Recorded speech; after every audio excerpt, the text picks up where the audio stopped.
For today's video mga lods, naisip niyo ba ang naisip ko? Ako, tingnan niyo mga lods. Target lock. Andama na to ni Uglamas mga lods be. Tanaw na to ni Romba. Yun na lods. Nahuli na. Kumukulo na eh. Wala na lods. Wala nang balahibo. Kompleto na ang mga rekado mga lods. Wala nang balikan to. O yun, kumukulo na eh.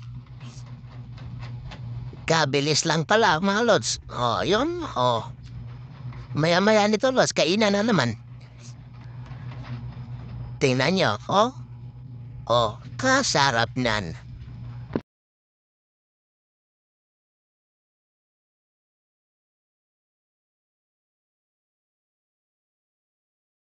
Po, kumukulo na lods. Ang sarap na sabaw nito. Layan mo ng marami sili mga lods. Sige na lods. Para umuusok yung bunganga nila. Sige lods. Tikman mo muna lods. Kung, ano ba yan lods? Yan ba ang sikreto lods? Para sumarap yung sabaw natin? Sige nga. Ayon. Kunti na lang. Yun na. Nag-usap pa lang tayo, kinain na eh. Ayan mga lods, kainan na. Ayan, ubos na.